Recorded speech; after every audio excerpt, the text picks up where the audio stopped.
예, 오늘은 이제 신약으로 넘어왔습니다.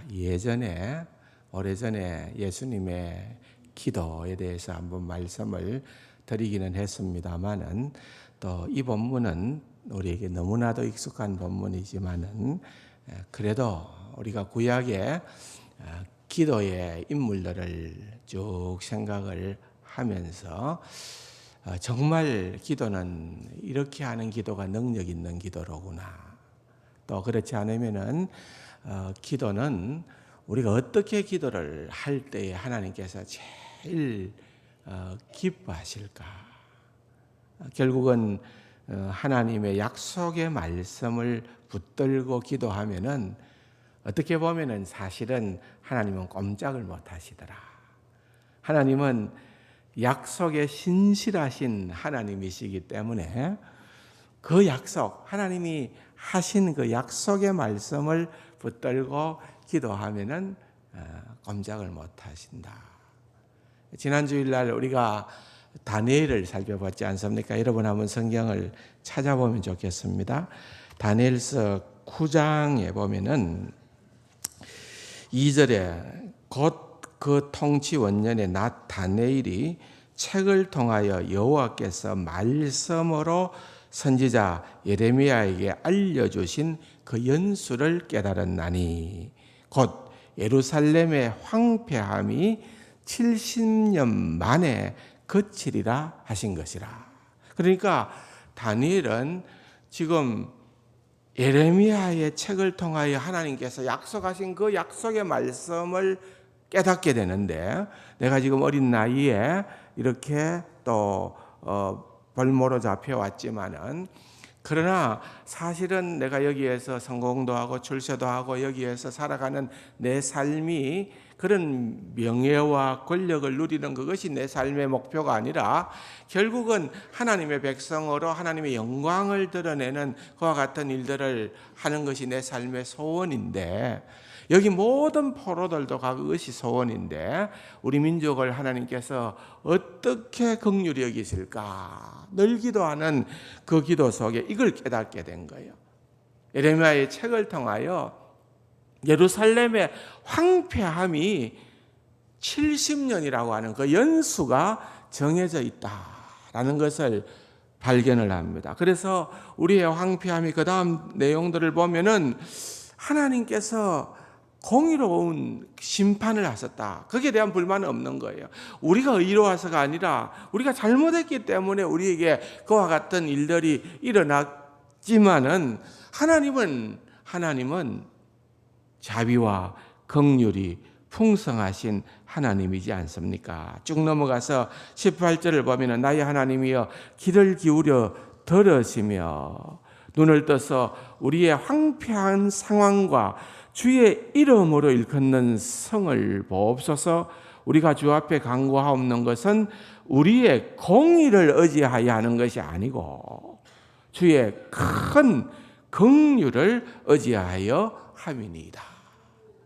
그러니까 하나님으로 하여금 들을 수밖에 없는 그런 어떤 상황에서 기도를 하는 다니엘의 모습을 우리는 보게 되는 것입니다. 성도의 삶에 기도가 필요 없다는 사람은 아무도 없습니다. 우리가 매일매일 우리는 산적한 문제가 있습니다. 한 문제가 지나간다 싶으면은 그 다음 문제가 또 우리에게 등장을 합니다. 때로는 너무 큰 숙제일 수도 있습니다. 내가 아무리 발버둥을 쳐도 내 실력과 내 경험과 내가 가진 것으로는 해결을 할 수 없는 그런 절갑함이 올 때도 있습니다. 그럴 때에 여러분, 우리는 기도할 수밖에 없고 성도의 삶은 기도가 생명입니다. 그런데 여러분, 예수님 당시를 보면은 예수님도 제자들에게 그 큰 사명, 예수님은 이 땅에 오시기는 오셨지만은 예수님은 한시적으로 오신 거예요. 이제 곧 얼마 안 있으면은 십자가가 있고 또한 십자가 뒤에 부활 성천이 있고 그렇게 되면은 하나님의 나라가 확장되어지고 복음이 선포되어지고 구원의 메시지가 증거되어지는 이 위대한 놀라운 사명을 누가 해야 되느냐? 결국은 제자가 해야 돼. 제자들이. 근데 아무리 봐도 이 제자들이 참 성숙한 제자들이 아닙니다. 예. 예수님이 한 자리 하면은 예수님 나를 기억하소서, 나를 오른쪽에, 나를 왼쪽에, 야고보와 요한이 그렇게 욕심을 부립니다. 그건 세상 사람들이라 하는 짓이지요. 예수님이 얼마나 안타까웠겠습니까? 야고보의 어머니도 당연한 것처럼 우리 아들들은 그런 자리를 줘야 됩니다.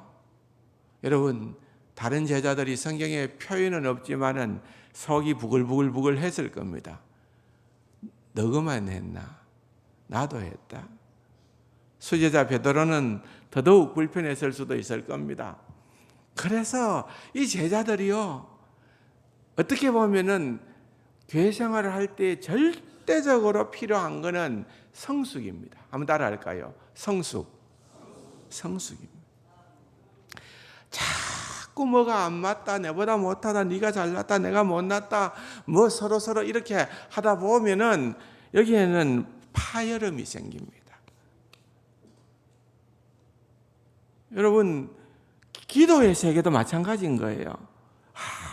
나는 이런 깊이가 있는 기도를 하는데 너는 겨우 그 모양이냐? 그렇지 않으면 너는 기도한다고 그렇게 좀 하는데 삶은 왜 그 모양이냐? 그럴 수 있는 거예요. 예수님의 제자들, 근본적으로 유대인들은요, 그들은 구약 성경의 말씀을 누구보다도 잘 알고 있었습니다. 또 그들은 늘 그들이 믿는 유일신 하나님에게 기도하는 그런 습성들을 가지고 있었습니다. 훈련되어 있는 거죠. 사실 바리새인이라고 할 때, 바리새인을 명을 할 때에 바리새인하면 떠올리는 가장 특징은 뭔가 하면은 기도하는 사람이다. 기도하는 사람. 바리새인들의 기도와 세리의 기도를 예수님께서 비교를 하지 않습니까? 바리새인들은 내가 저 세리와 같지 않음을 감사합니다. 나는 저런 나쁜 사람처럼 뭐도 안 하고 오히려 나는 일주일에 2번씩 금식하고 뭐도 행하고 나는 이렇게 했는 자입니다. 자기 자랑을 합니다. 공공연하게 그런 얘기를 합니다. 모든 사람이 들으라고 얘기합니다. 예수님은 세리의 기도에 주목을 합니다. 하나님, 저는 누구보다도 큰 죄인입니다. 주님의 자비하심과 주님의 긍휼하심이 아니면은 내가 할 수 있는 것은 아무것도 없습니다. 하나님, 나를 불쌍히 여기시고 긍휼히 여기십시오. 예수님의 판단은 세리의 기도가 상달되어졌다. 그렇기 때문에 사실은 제자들도 유대인이기 때문에 그들이 늘 보아왔던 기도는 바리새인들의 기도였습니다. 그들이 늘 배워왔던 기도의 방식도 역시 바리새인들의 기도였습니다. 그런데 예수님을 보니까 다르더라는 거예요. 예수님은 기도가 달랐고 예수님은 또한 사람을 판단하는 것이 달랐다는 거예요. 그래서 그들은 예수님에게 부탁을 합니다. 예수님, 우리가 어떻게 기도하면 좋겠습니까? 우리 지금까지 이런 식으로 기도해 왔는데 아무래도 우리가 기도한 것은 뭔가 엉터리 같습니다. 아닌 것 같습니다. 예수님, 우리가 어떻게 기도하면 좋겠습니까? 그때 예수님께서 가르쳐 주신 기도가 주기도문입니다. 여러분, 예수님에게만 가르쳐 주신 기도가 아니라 우리에게도 주신 기도의 모범인 줄로 믿습니다. 이게 법적으로 말할 것 같으면 헌법과 같다. 그래 볼 수 있을 거예요. 이것이 기준이 되고 이것이 뭐라 그럴까요? 모판이 되어서 그 다음에 확장이 되는 거예요. 확장이. 근데 여러분, 우리가 주기도문을 소홀히 한다든지 가볍게 여긴다든지 무시하든지 그렇게 되어지면은 사실은 우리는 어떤 의미에서는 본질로부터 벗어난 거예요.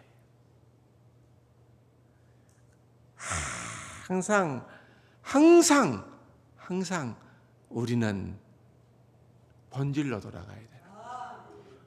어떤 기도가 제일 좋은 기도고 어떤 기도를 하나님께서 제일 잘 들으실까 두말할 나위도 없이 여러분 주기도 문화로 드리는 기도입니다.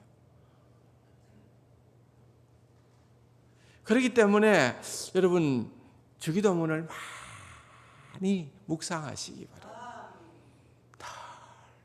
너희는 먼저 그의 나라와 그의 의를 구하라. 그렇게 주님께서 말씀을 하셨던 것처럼 여러분 주기도문이 짧은 내용 가운데 우리가 평생 드리는 그 모든 기도가 다 이 안에 들어갈 수가 있는 겁니다.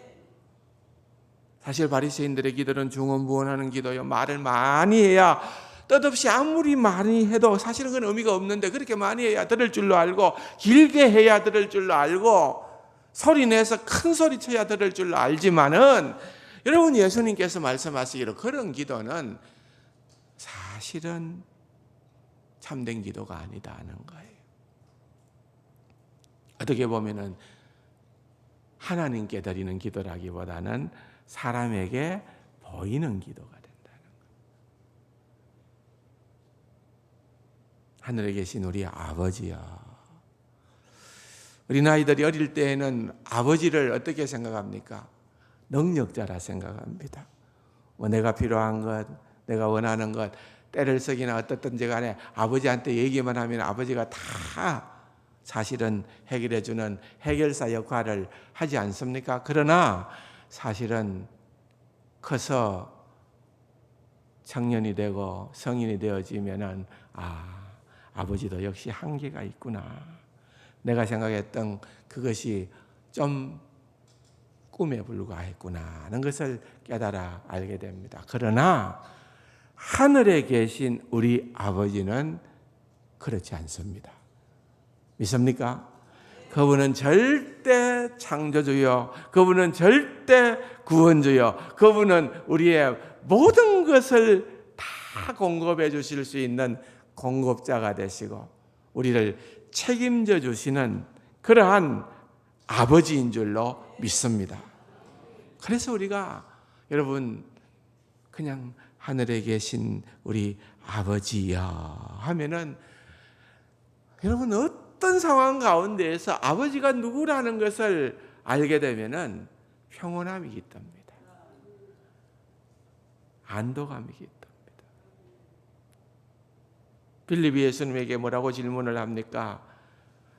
하나님을 알려주십시오 라고 그렇게 부탁을 하자 내가 아버지께서 나를 보내셨기 때문에 내가 왔다. 나를 아는 것이 곧 아버지를 아는 것이다. 예수님께서 그렇게 말씀하셨잖아요.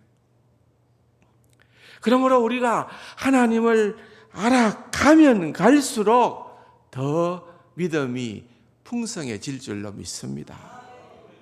죽을 때까지 우리는 하나님을 아는 일에 애를 쓰고 노력하고 노력해야 되는 거예요.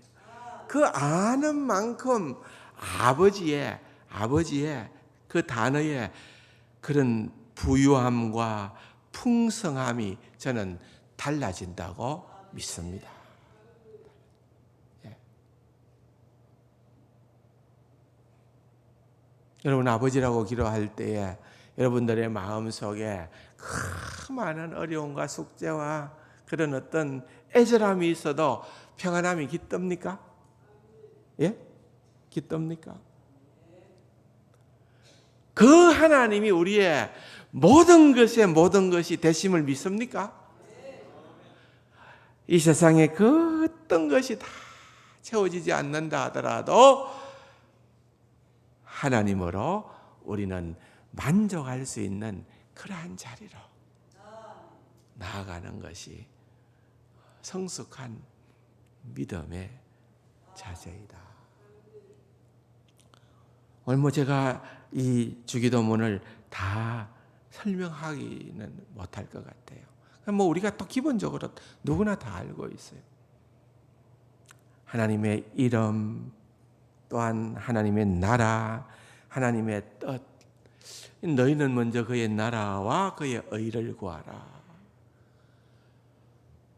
맥락이 같다고 볼 수가 있습니다. 우리가 우리의 믿음의 선배들을 보십시오. 구약의 신앙의 인물들을 보십시오. 또한 우리가 건국을 얘기할 때 이 땅의 믿음의 선배들을 보십시오. 다 한결같은 것은 하나님의 나라가 그들의 품속에 있었습니다. 우리가 이 땅 위에서 살아가는 그러한 삶에 내 자신만 위하고 그것이 내 힘으로 부족하니까 하나님을 이용하려고 하고 하나님께 간구하려고 하고 하나님께 도움을 받는다고 하면은 충분히 그럴 수도 있고 응답받을 수도 있지만은 그 응답이 뭘 그렇게 우리를 흥분시킬 수 있을까요? 저는 아니라고 봅니다. 우리가 하나님 앞에서 살다가 참 미련하지만은 우리의 가지고 있는 그 어떠한 부분들이, 어떠한 재능들이, 어떠한 나의 삶의 소중한 부분들이 주님 나라에 기여되어지는 것이 느껴질 때에 우린 그게 너무 좋은 거예요. 그렇지 않습니까? 단기 선교를 간다 하더라도 내 모든 것이 다 거기에는 들어가잖아요. 시간이 들어가야 되고 물질이 들어가야 되고 정말 피곤함이 들어가야 되고 그렇지만은 그것 때문에 원망하거나 불평하지 않는 이유는 그것이 그렇게 감사하고 고마울 수밖에 없는 이유는 그 가치가 있는 거예요. 가치. 사랑하는 성도 여러분, 우리의 삶에는 살아보면은 우리는 그리스도인으로 본능적인 그러한 가치를 추구하는 존재라는 것을 깨닫게 됩니다. 그냥 이 세상에 내 욕망대로 내 본능대로 기대하고 원하는 것들이 이루어졌기 때문에 나는 행복하다. 그런 단세포적인 삶을 살도록 하나님께서 우리를 만들어 놓지 않았기 때문에 그렇습니다.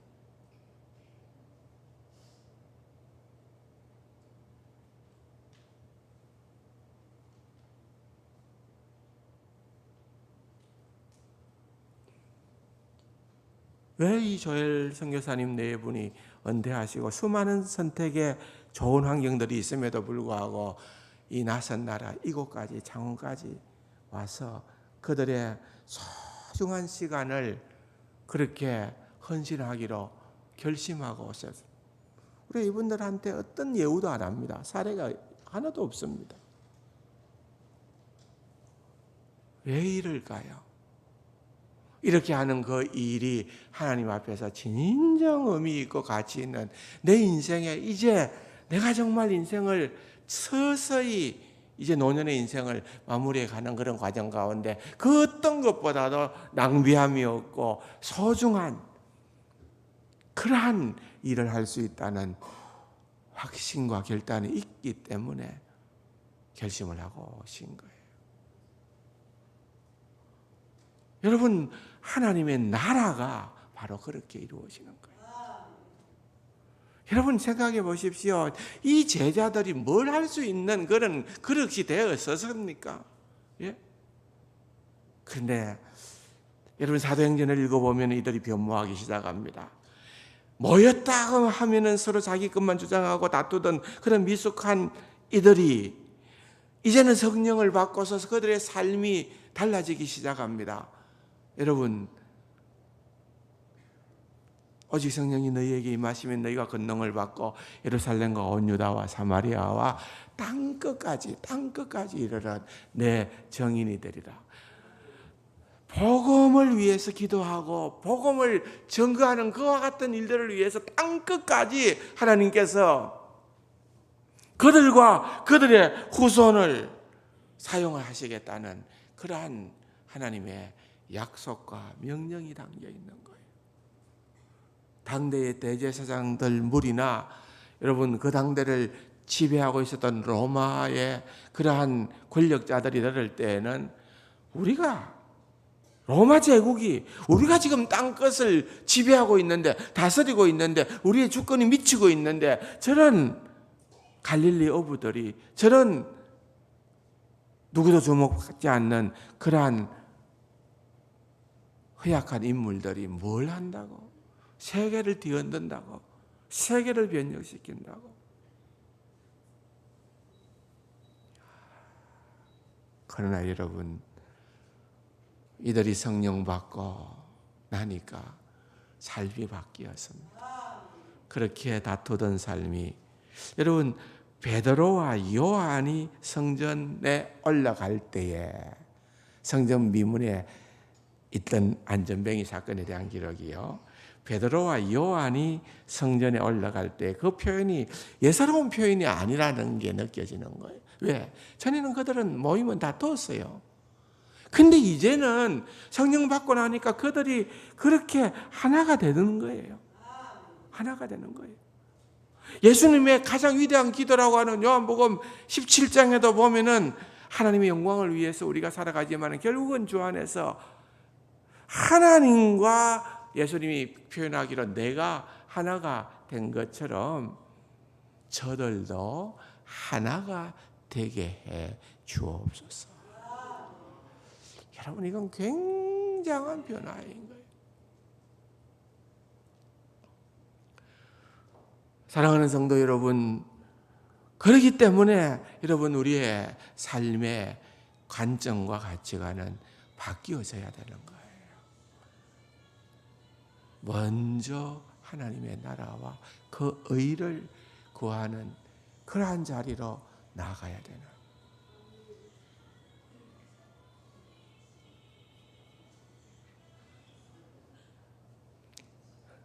11절에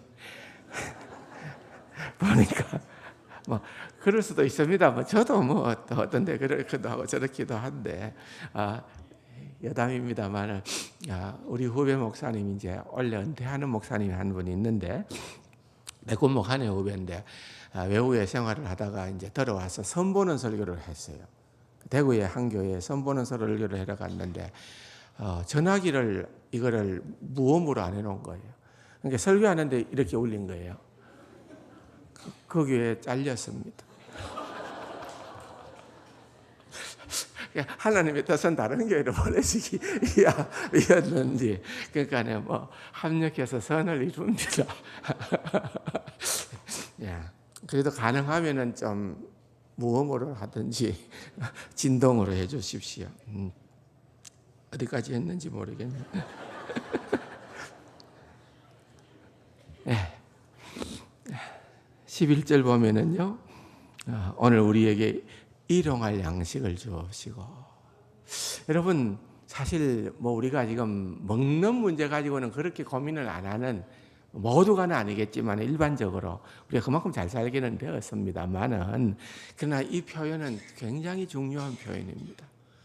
여러분, 우리의 매일매일 우리의 삶에 하나님의 은혜가 부어져야만 될 줄로 믿습니다.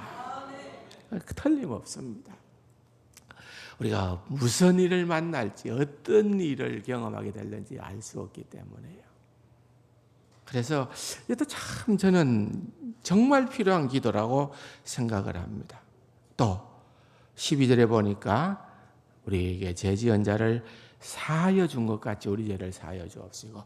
여러분 우리가 용서라는 것, 우리가 진짜 용서받은 자 아닙니까? 그리스도인을 정의하자면은 용서받은 자, 뭐 우리의 죄, 아무도 우리의 선행과 노력과 공의로 해결할 수 없는 우리의 근본적인 죄를 예수님께서 십자가의 보혈로 다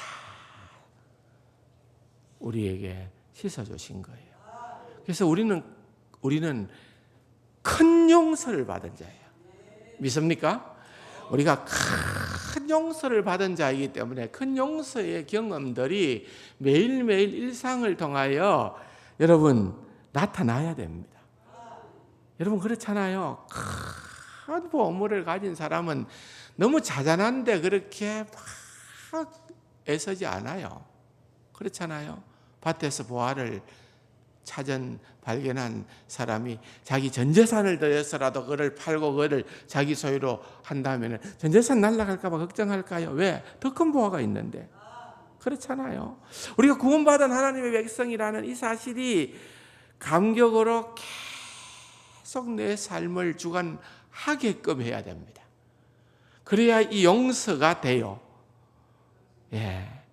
여러분, 만약에 내가 남을 용서하는 것이 참 미흡하다면 내가 이 구원의 감격을 회복시켜 달라고 기도하시기 바랍니다. 제 용서의 감격을 회복시켜 달라고 기도하시기 바랍니다. 시험에 들게 하지 마시고, 시험에 들 일은 참 많은 것 같아요. 평생 결국 여러분 예수님도 3번이나 사탄이 찾아와서 시험을 했지 않습니까? 물러서지 않아요. 그래서 우리가 때로는 성공하면은 뭐 할까 봐 조심해야 돼요. 일이 모든 것이 순리대로 잘 풀리고만 내 뜻대로 되면은 사람들은 내가 잘나서 그런 줄로 아는 거예요. 뭐예요? 교만하게 됩니다. 여러분 히스기야가 병들어 죽게 됐습니다. 정말 죽게 되니까 선지자가 와서 이사야가 와서 얘기를 합니다. 집 정리하세요. 그래요. 집 정리하란 말은 이제 방빼라는 말이에요. 이제 곧 죽는다는 말이에요. 그러니까 히스기야가 하나님 살려주십시오. 내 아들 므낫세는 이제 7살밖에 안 됩니다. 하나님 7살짜리 왕이 어떻게 이 나라를 다스리겠습니까? 내 생명을 연장시켜 주십시오 해서 15년 연장을 받습니다. 그죠? 얼마나 큰 일입니까? 이 소문이 나는 거예요. 그러니까 이 소문을 듣고 주변에 있는 국가 중에 바벨론, 큰 관심을 가지고 있는 이 바벨론이라는 제국이 사절단을 보냅니다. 도대체 무슨 일인가? 그때가 무슨 때인가 하면은 여러분 이 히스기야는 이 바벨론 사절단을 통하여 바벨론 제국도 하나님의 세계 경영을 드러내는 하나님의 영광을 나타내 보여야 하는 그것을 하나님은 원하고 계셨던 거예요. 그런데 그렇게 못했죠. 곡관을 열고 자랑했죠. 보물 자랑했죠. 그래서 하나님께서 이사야를 보내서 결국은 너의 교만함으로 말미암아 이스라엘은 나중에 포로가 될 것이다. 하나님이 굉장히 냉정한 말씀을 하는 거예요. 여러분 인간은 별 수 없습니다. 우린 좀 잘 되면은 형통하면은 교만하고 잘못되면은 원망하고 불평하는 게 인간이에요. 그게 시험거리예요. 시험거리. 그러지 마라 하는 거예요. 시험에 들게 하지 마옵시고 다만 악에서 우리를 구하여 주옵소서. 나라와 근세와 영광이 아버지께 영원히 이사옵나이다. 여러분 다윗이 3000년 전에 시편 57편을 통하여서 노래하기로 57편 5절과 11절에 동일하게 하나님이여 주는 하늘 위에 높이 들리시며 주의 영광이 온 세계 위에 높아지기를 원하나이다. 이것이 다윗의 꿈이었습니다. 하나님이여 주는 하늘 위에 높이 들리시며 주의 영광이 온 세계 위에 높아지기를 원하나이다.